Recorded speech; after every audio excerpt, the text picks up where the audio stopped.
Transmitting to you from Old Heart Radio.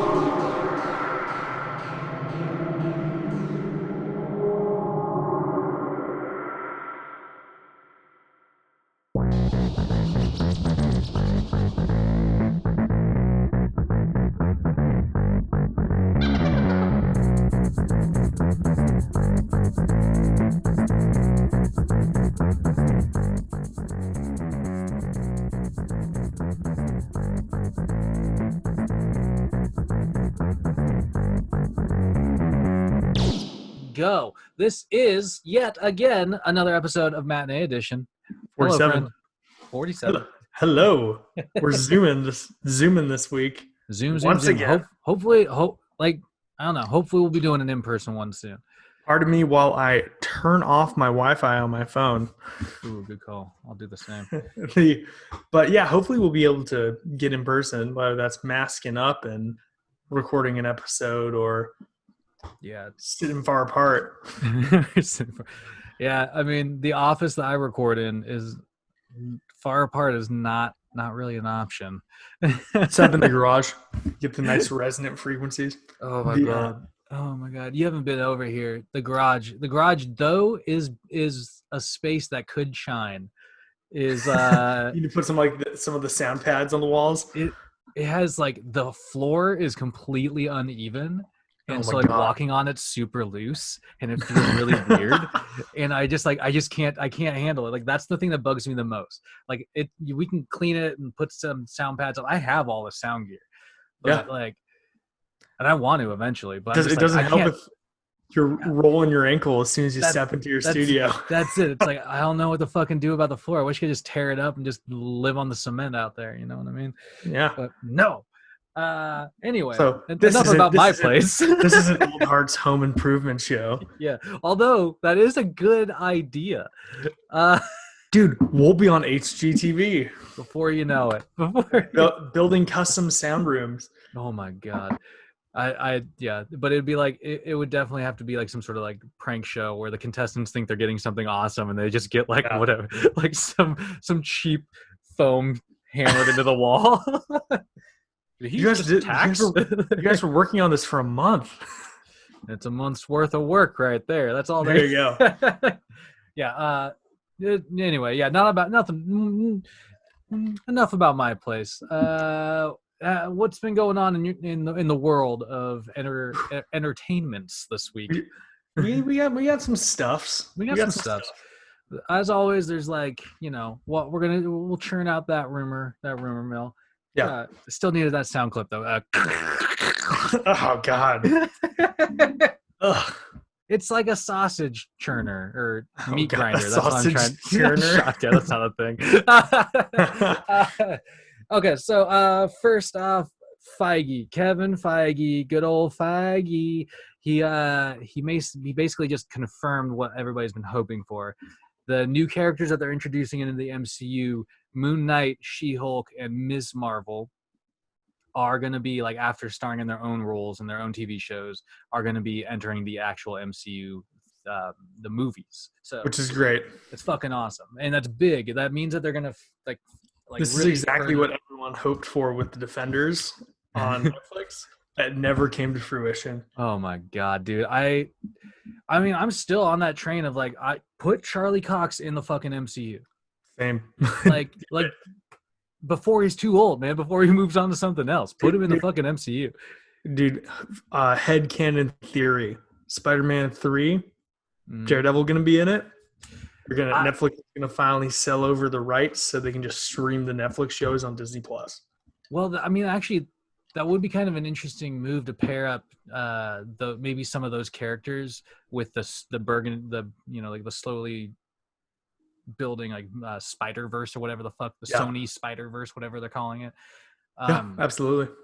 I mean, that'd be interesting. I'm not interested in seeing Charlie Cox's Daredevil fight Morbius or whatever. But dude, I have expected Morbius to fight Blade when that comes around, but Jared Leto the mosquito aside, I'm just I'm definitely down to see that combination, As am I. and that'd be a cool crossover just for like the purposes of continuing to connect those two movie universes. So Yeah. that'd be fucking dope. But yeah, so I mean, like, honestly, I've heard they've already held auditions for Miss Marvel. I don't have any idea who they're looking at for She-Hulk. And I've heard like a couple of just like loose rumors about Moon Knight. So like, Shia LaBeouf. dude, Shia surprise. We're all gonna get it, dude. Like, it's gonna be, I mean, I'm actually down, man. Like, the dude, the thing is he recently caught a lot of heat for a role as like a member of like a gang where he really heavily Ooh, no. yeah, no, he puts on like this accent that's really like a Chicano, like it's like Cholo. Yeah, he puts on a Cholo accent, and the fact is, like, it's part of the role of this character to be like super ingrained in that life from like a young age, and so like that's kind of his thing. But it didn't go over well from what I read, and it kind of ended up like Shia LaBeouf is a very white man, so yeah. I mean like. I don't know, and he went into that role though, dude. Like he like tattooed his entire chest and stuff like that. He does that. He does that, man. That dude's method as fuck, right? I remember he did that Fury movie with Brad Pitt. Oh yeah, and he got tattoos for that. He didn't take a shower for like a month. I heard he got like one of his teeth knocked out for that or something like that too. Yeah, like it's fucking insane. Yeah, like I still haven't seen that movie actually. Isn't it good? Have you seen it? I haven't seen it either, but I've heard it's fine. Yeah. But yeah, so I mean, I would be down with that, but I don't know if Shia LaBeouf, one, would want to be a part of the MCU, and two, if they would want him to be a part of the MCU. He's kind of got like a notorious name at this point, I'd say. Yeah, I'm maybe not notorious, but like he's definitely one of those like weirder guys in Hollywood that's not fully accepted by like the like popular filmmaking, but has made a name for himself past Transformers with like really good indie films. He's like what Johnny Depp is now, but like at a young age, which is crazy to me. Yeah. Which, by the way, analogy. Just for shits and giggles, I followed Johnny Depp on Instagram. Also, just quite quick plug. If you're on Instagram, find us at Old Heart Radio. How about Twitter? Oh yeah. That's we're up there at Old Heart in Space. You know. We're cruising around. But I follow Johnny Depp on Instagram just for shits and giggles, and he posts up some weird fucking shit. Doesn't surprise me.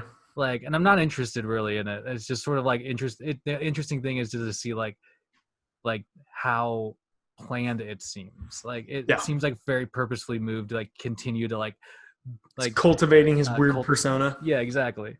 Yeah. So anyway, I don't know. So I'm excited. What? Oh no! Continue, please. I was just gonna say I'm excited to see like what they do with all three of those characters and how they fucking like. Yeah, I mean, bringing them to the bigger screen as well as the small in the screen. modern like comic lineup for the Avengers. She-Hulk is always in there. So yeah, she's the dominant member at this point. Mm-hmm. So like I'm excited to see what happens. And even with Miss Marvel, like they said one of the best things about in other Marvel news, the Avengers came out for the game? Xbox. Yeah, and it's getting critically panned by virtually everyone. But as an unrewarding, like half-baked movie game, and like a shitty looking MODOK is the bad guy, but Kamala Khan is the best part of that game. That's so people actually really like the story, but just don't like how the game plays. But they set up Kamala Khan as like a really interesting character. So yeah, I mean, liking that part, they're probably even more assured that people are gonna like her in the context of the TV show. Oh yeah, probably. Yeah, she is kind of like a fun modern character, honestly. Yeah. And what's kind of cool is that she's part of this wave of characters that Marvel introduced that are like meant to be like a younger generation, but not to be like they're mainstays now. Like Miles Morales, Miss Marvel, Miles Morales, exactly. That's the other example. Like those two are mainstays. And then wasn't it Riri Williams, Ironheart? Was the other one? Yeah, like that was like a whole storyline where like Tony Stark's consciousness was programmed into like an AI like thing, and like she He took like over became Ironheart. Jarvis or something. Yeah, basically. And I don't know, it's kind of an interesting. There's like it's kind of an interesting dynamic because at some point you have to face that realization that like maybe that question is going to pop into people's heads, like, why are these like characters so eternally young? I think it makes a lot of sense in the context of the films too. Oh, for sure. And Like they already had to retire Captain America and Iron Man. Exactly. It'll help transition characters. It'll help transition characters in film and TV better to like have those in comics also, and kind of like introduce that comics idea. You can make the argument of like no time really passes. Like it's a fucking comic book. But films, actors age, eventually they're not going to be able to show up. I can't remember what it was, but there's this issue of Hercules. I can't remember which one. And it was basically, there's like this whole setup where like the afterlife was shown to be kind of like a big bar or like casino kind of like room where all these dead heroes are just waiting around to win the roulette of like to go back to Earth to like finish like shit that they left behind. So, I was like, that's pretty fucking clever for the comic. You see fucking Marvel there, just like, I never got resurrected. Exactly. Like I mean I've been dead since the 60s. That presents a really interesting like idea of like maybe you could just reintroduce characters that if people just buy into that idea, you could just reintroduce any character you fucking want, basically. I don't think that'll happen in film though. It works in comics. Not in film. Yeah. It only works in comics. That's for sure. We have one more piece of Marvel news, and that's the shortening of the title of Eternals. Oh yeah, the Eternals to Eternals. Oof. They took that and stuck it in the trash. Are they going to try and be like edgy, like movies were for a bit, where they were like, it's this existing property, but we took the and any like supporting words off of it, so it would just be like Hulk. Yeah. God. Like no. I have expected Black Widow turn a widow. Oh no. It's like that type of shit. Still waiting for that. Yeah. I mean, I don't know. That's about that. What else we got? You said did you watch Mulan or did you? I did watch Mulan and I feel bad about it. Why is that? Like, what's the deal with that movie? I've seen things. I haven't really dove into it. So first off, it was filmed in the same areas of China where the Uyghurs are now getting imprisoned and being essentially thrown in concentration camps by the Chinese government. Yeah, which has been going on for a while now. Yeah, I think a couple of years now. I think it started happening like right around the time Mulan was getting shot there. And at the end of the film, there's a thank you to like the Chinese like Ministry of the Interior or whatever. Dicey. So that's a bit dicey. Also, the lead actress made a statement supporting the Hong Kong police force. Oh, yeah, bit dicey. So, in my defense, I watched it before I knew about all this. I watched it. Me and Kate were just hanging out one night, and we were like, "Oh, Mulan's out. We should watch Mulan." I mean, fuck it, right? Why not? We watched it as kids. Let's watch it now. And I dare like it sort of ruins my perspective on the movie, all the shit surrounding it. Oh yeah. If I'm isolating that stuff away, it's a perfectly fine movie that I enjoyed. Nice. Like I validated paying $30 for it because like I enjoy going and watching movies. I would pay for 2 tickets, which would be around $25. Then you buy like a fucking big ass tub of popcorn if you're a fat ass like me, and you're up to $35. Like it's not that far off. No, you're right, and the price point is actually justified when you break it down. That was my thought, and also it's not like every movie on Disney Plus is like that.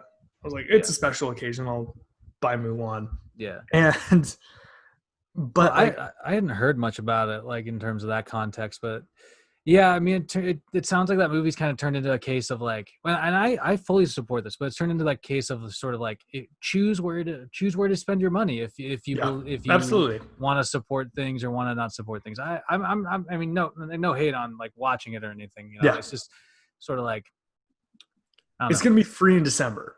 Yeah, which So like, I guarantee you, all those people that are complaining about it right now and they're being like, I'm protesting that. If they really wanted to watch it, they're just gonna wait till it's free and they're gonna fucking watch it. if you really have a problem with it, you're gonna cancel Disney Plus. Yeah, that's kind of That- it. It's like, Sadly, sorry, no Mandalorian for you. But you also have to just be fine with like all the other bullshit that Disney put. I mean, like that's the thing. We've talked about it before. Disney is a shitty company. All right. Yeah. But like the fact of the matter is they Most produce corporate so much. giants are.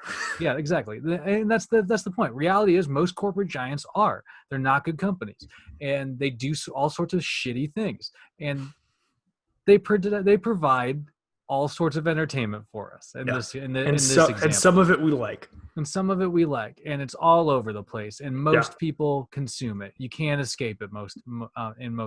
Well, you can't escape it, but You got to actively try. Yeah. So I mean, like, so it's like if you want in the grand scheme of things, I enjoyed it. I can't recommend it though. Just watch it in December. Yeah. Like Fair because I understand all the controversies going on around it, and honestly, if I'd known about it, I wouldn't have paid for it. But pulling that away from the rest of my thoughts, it's a lot of the action is shot like a Hong Kong action film, nice. Okay. like Crouching Tiger, Hidden Dragon-esque, Yeah. which is fun, and I rarely see that in a Western blockbuster. Fair. Yeah. And overall the cast was good. There were a few scenes where the acting sort of fell apart, but then it wasn't enough to like deteriorate from it. They made some changes. Did you ever watch the animated movie? Yeah, for sure. So like Wushi's not in it. Oh yeah, I heard about that early on. Like, yeah, and it like actually a lot of the animated characters got made into like human characters off to the side. okay, It's just like little fun. Like there's a guy whose name is Cricket. Yeah, Like, that's what I was thinking of. I was like, maybe there's like a cricket dude or something. Like Yeah, that. and it's fun. I mean, it's sort of like a soft war movie.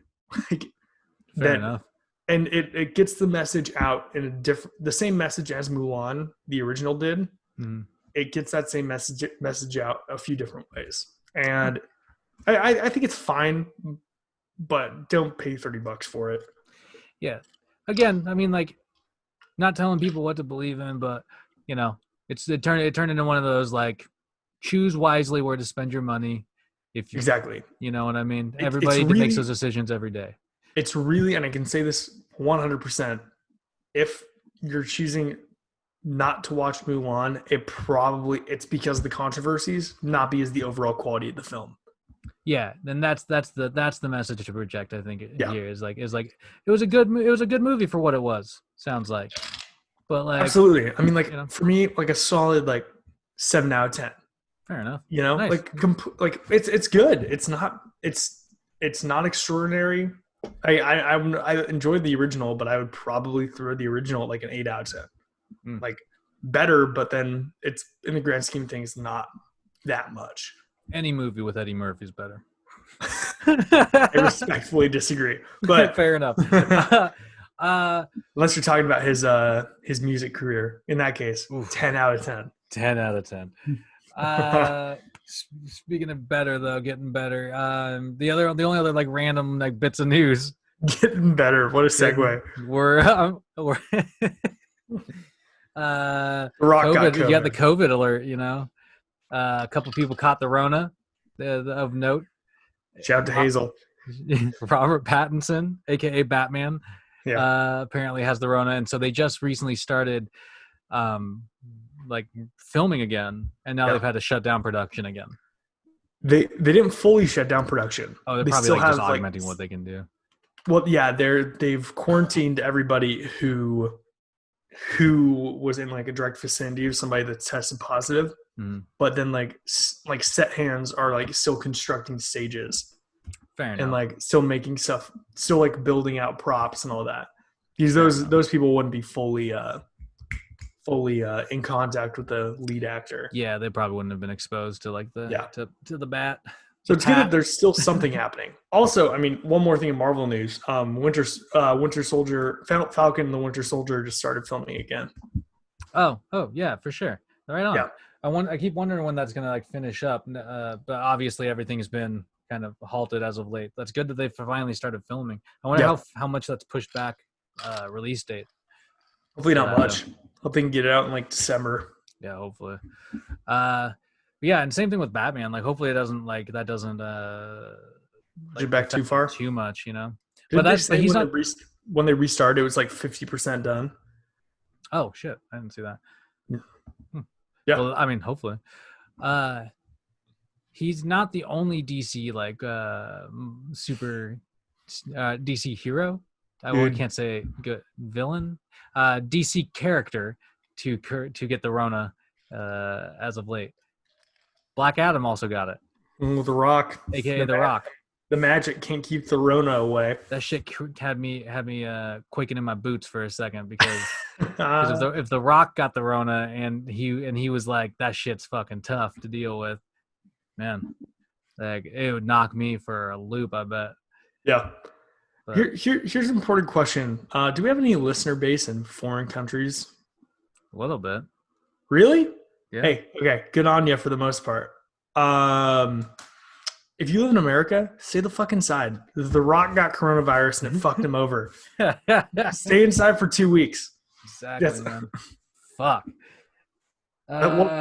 Yeah. Anyway, so Rona aside, I thought it was just kind of, it's interesting how like people like will let things like that affect them more than like somebody maybe they like know around town getting like the virus. They'll hear like this famous person that I've seen in movies and be like, my God, now I know.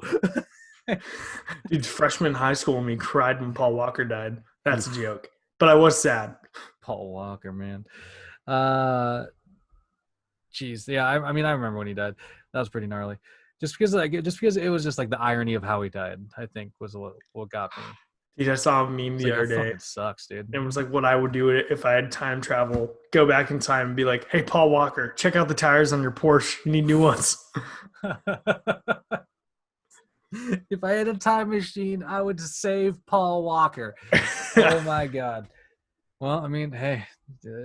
We all know from Avengers Endgame and Agents of S.H.I.E.L.D. that's not how that works. Nice. All right. Well, recently, so we picked some new movies to watch. We just recently wrapped up the Mission Impossible ones. Yeah. We decided to kind of shoot for another series, the Christopher Nolan trilogy, the Holy Trilogy. Oh. Yeah. Batman Begins, The Dark Knight, and The Dark Knight Rises. Starting with The Dark Knight Rises, right? Yeah. Fuck. I was just gonna say it has to begin somewhere.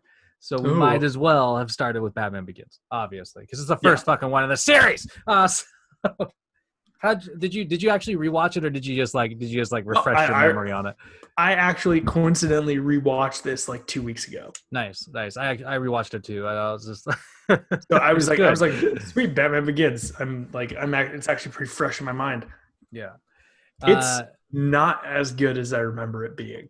I know, dude. That was unfortunately my experience too. I was super hyped about it when it came out, and I remember when it hit theaters, and I remember the hype for it, and I was like, "Holy shit, Batman's back!" And it definitely doesn't have that same like amazing feel as it used to. Yeah, it's definitely the weakest of the three, and I haven't even watched the other two yet. Oh, I mean, it's like there's so much.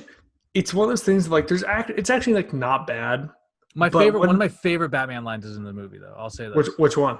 It's when he's dangling that fat cop over the edge and he goes, "Swear to me."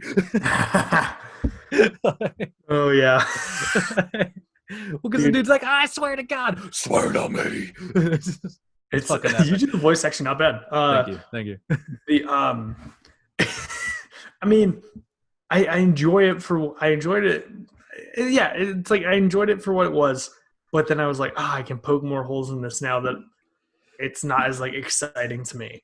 Yeah, for sure. Like I sort of feel like Christian Bale is sort of all over the place a bit, you know? Like in this movie particularly. Yeah, Like, absolutely. He hams up the Playboy thing a lot. well, there's like the whole point where Alfred is like, you have to learn how to do both. You can't just be some sort of dude who like sleeps all day and goes out at night and gets beat the fuck up and like comes back home and sleeps again. Like you have to portray the Playboy thing, and then he just like goes really overboard with it. Yeah. And yeah, that was kind of weird. Like, how do you feel about Katie Holmes in the movie? Like, Dude, I honestly forgot. I read right before watching it. I read that Katie Holmes literally was not in the sequel because of she went on to do the movie. Oh fuck, what was it? It was some like stupid movie with Queen Latifah, like some sort of like comedy heist movie, and it was, yeah, what a mistake. And it tanked, but like because of scheduling conflicts, she didn't come back, but Christopher Nolan wanted her back. So Yeah. I thought that was kind of interesting. Did we cast her with Maggie Gyllenhaal, right? Yeah, Maggie Gyllenhaal replaced her. I honestly thought that she was in it all the way through. No. Maggie Gyllenhaal, I will say this for the record. Maggie Gyllenhaal is a far better actress than Katie Holmes. 100%. But I also read that like she had like Katie Holmes' role is so important, but Gyllenhaal like reached out to her and was like, "Are you okay with me taking the role like, from you or whatever?" I was like, "What a fucking courtesy! I would have just taken it." I get to be in Batman. But anyway, so Batman Begins, like definitely, it's what's cool about it is like the story itself that's being told in the movie, where Batman is starting his career. This movie just kind of starts the idea of the Nolan universe that gets built in the other two. Yeah. And you really see bits and pieces of it in this movie that get carried over to the other ones, but you also see stuff that just doesn't. Like, yeah, it's weirdly campier than the other ones. Yeah, and I think they completely changed the idea and image of Gotham in the sequel. You know what I mean? 100%. Gotham turns like I feel like one of the most comic accurate versions of Gotham is in the Arkham games. Okay, yeah. Where it's like smokestacks. It actually looks like a shitty place to live. Mm-hmm. Like civic decay is everywhere. Mm-hmm. That's Batman Begins. Exactly. And then Batman, like the Dark Knight, it's like New York. Yeah. Well, it's like they got told from Batman Begins like, oh my God, this is an amazing modern take on Batman, and they kind of like maybe leaned into that a little bit with certain aspects of the follow up, which is kind of interesting to note because no hate on the Dark Knight. That's one of my favorite movies. Yeah. But it's interesting to maybe note those kind of differences. Like campy is a good word for it because it takes like Batman Begins has all these elements of it has almost more comic book elements than the other two, I would say. 100%. I feel like it becomes almost like the Dark Knight turns almost into like a spy thriller at some points. Yeah. Like closer to like a James Bond-esque feel, especially in like the Hong Kong scenes. Yeah, for sure. Versus like this one, it is like a beat 'em up comic book movie at some points. Definitely. And that's kind of that's what I mean. Like you see it kind of grow through the series, and it's kind of interesting to be able to note that. I've never really looked at it like that. But yeah, like so my hot take on Batman Begins is definitely that it's not what it once was. Yeah. I mean, it looks like a movie that was made in 2006, right? For sure. I will say this: Cillian Murphy is a good Scarecrow. He's a good Scarecrow, and he's one of the only characters besides Christian Bale and Alfred to pop up in all three movies. Wait, he pops up in The Dark Knight or in The Dark Knight Rises? Yeah, he's playing Judge in The Dark Knight Rises. What? Yeah. Oh, that's insane. I totally forgot about that. Well, we're gonna rewatch it, so you'll find out. Sweet. I mean, and then also Ra's al Ghul is they drop the fucking ball on that character in this movie. Yeah, dude. Liam Neeson was weak in this rewatch, and although I don't dislike Liam Neeson. I just think that they didn't have enough Ra's al Ghul. I could have just done a Ra's al Ghul film. For sure. No Scarecrow. Like, for sure. Save Scarecrow. Yeah. It would have been more fun if the League of Shadows and Ra's was involved the entire time. You know what I mean? Yeah, 100%. Also, I just thought it was I thought on the Twitter, I was for a hot second live tweeting while I was watching it, but then I do the thing I do always when I try and live tweet something. I get bored as fuck and stop tweeting. Yeah, But fair the enough. last one I got off was I think Liam Neeson's Ra's al Ghul would make a much better Sith Lord than Liam Neeson's Jedi Qui-Gon Jinn was ever a Jedi. So Yeah, it's fair. holds up. But I don't know, man. I'm looking forward to watching The Dark Knight. Like that's kind of like a high point for this trilogy. And so that'll be on the next episode, I bet. Yeah, totally. I'm down. And then we also caught up on Breaking Bad. We're on season 2 of that now. Yep. Episode 1, episode 2. Yeah. Yeah, and it launches right into high-paced fucking shit, dude. And I think that's directly in because of the involvement of Tuco's character. Not just the fact that he's like causing all this, but the fact that his character himself is like so high intense all the fucking Didn't time. Tuco wait, am I? No. Oh no. I'm the first self-correction. Yeah. The first it starts off like Tuco has. Well, it's really in the second episode, but like Tuco basically the culmination of these 2 episodes is basically like Tuco taking Heisenberg and taking Walt and Jesse. Yeah, Walt and Jesse, kidnapping him and taking him out to see his Uncle Tico and I totally fucking forgot that I watched ahead last week. Fair enough. This is the first time though that they plug the idea of them setting up like a super lab. Yeah, that's why Tuco kidnaps them. Well, one of the reasons why he kidnaps them is he's basically trying to get them to be shipped down to Central or South America or whatever with his fucking brothers who are coming up, and they're gonna just put them in the middle of the fucking jungle in this giant lab, and they're not gonna be able to leave, and they're just gonna make endless amounts of fucking crystal. Dude, I mean, which is something that's bounced around continually through the rest of the series, and in differing forms. So I mean, Tuco, he's just such he's so fucking crazy. And that actor's so goddamn intense. Yeah.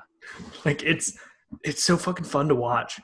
It is. And eventually Tuco gets in a shootout with Hank. Yeah. Gets popped. And finally fucking dies. Shocker there. Yeah. Which that actually starts one of my favorite arcs in the show of Hank. Yeah, I agree. Becoming getting PTSD and becoming way less headstrong and becoming a humble character. Yeah, which is interesting because that's his trait from the get-go. So he's a fucking jackass. but it's interesting because again, I think there's this parallel of Tuco's character traits and how his character enters and exits the show. It's a small stint, but it's this really intense, it's a fucking powerful fucking blaze of glory. Yeah, 100%. And I think that's just a really interesting parallel. And also, you see Walt's character in these couple episodes go from literally having the exact amount of money that he needs to feel comfortable dying and to and him being very confident, we'll say. Yeah. To him being completely dragged back down because Tuco is so violent that it just it literally brings him if you see him act super weak when he's being held hostage, and I understand that, but it's just it's this interesting dynamic to the character because it reminds you that really this big badass Heisenberg dude is just a guy who has cancer. Facade. It's a family man who has cancer, and he's fucking scared as to what the fuck is about to happen to him. Yeah, I mean? That's one of the most compelling things about Walt is that it's always this up and down struggle where he gets enough, but he's not fucking satisfied, so he's shot back down, and it happens over and over again. And it's granted, he keeps making more money, so it keeps getting more dramatic. Well, and that's kind of it. It's this interesting dynamic of he keeps nosediving further down than where he started originally. I'd argue, and he climbs in this higher, case, absolutely. And then he climbs up higher and makes more money and gets fucking a rep again, and then he falls further, and then he gets high. And it's just this really interesting trend throughout the whole series. Yeah. yeah, so I'm interested to continue rewatching this season. I've been enjoying such it. a strong setup, and I love that like the season it starts on this like really high, really aggressive note, and then it really slows down for a bit after this, if I'm remembering properly. Fair enough. Granted, we'll find out next week too. Granted, I did watch too far ahead last week, so this is like a week old in my mind. Last week I said on the podcast was like, and Tuco died, but in reality I'd forgot how short season 1 was, and I'd watched into season 2. That's kind of what happened to me. I ended up like going right into like the first episode of season 2, and then I didn't pick it up after that. But I was just like, I thought it was all one season.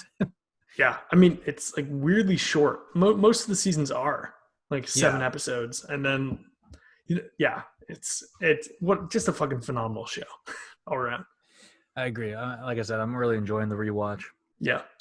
Have you? Before we wrap up, have you watched anything fun in this past week? I mean, yeah, I've been watching Doom Patrol on HBO. That show's fucking awesome. Brendan Fraser Never is watched king. it. Oh, dude, it's really fucking dope. I don't have HBO. I just that's my drag. I've also I watched recently this really cool kind of like mini documentary series called High Score. It's about the history of video games. Oh yeah, I've seen that. It's on Netflix. It was actually really fun. It was kind of a nice refresher as to like the journey that video games have gone. I wish it would have gone on longer though. It stopped after like I think the Super Nintendo or something like that. What the fuck? Yeah, but you could totally do a whole nother season about like you could take that N64 era all the way up to current. You know what I mean? Yeah, totally. So, anyway, yeah, that's what I've been watching just off the cuff. What about you? Anything? I watched the entirety of The Dragon Prince in like the past week. Oh yeah, how's that? It's really fucking good. It took me a sec to get into initially.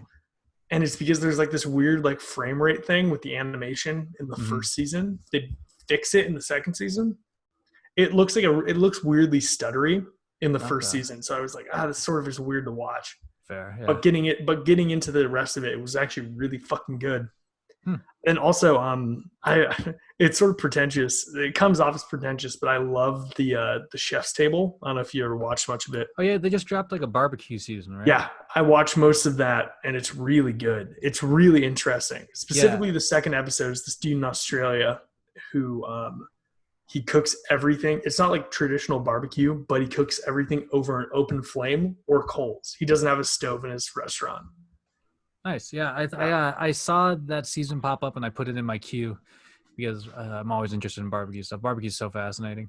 I feel like the Chef's Table, it's one of those perfect shows for doing something else because you can like a lot of these people have interesting stories, and it's just like one of those like good, not too serious documentaries. Fair enough. Yeah. Some documentaries you're like, fuck, this will like ruin your day. Yeah. But like exactly. But the Chef's Table, it's just like you can pop one of those episodes on while you're like ironically, I'll like have it on the background while I'm cooking dinner or something. Oh yeah, for sure. Yeah, I love being able to like every once in a while something like that to watch on. Like gorgeous food. This looks amazing, and then you look back down at your food. Like, well, I made mac and cheese and I'm eating it from the pot. Just crying and eating. The tears make it salty.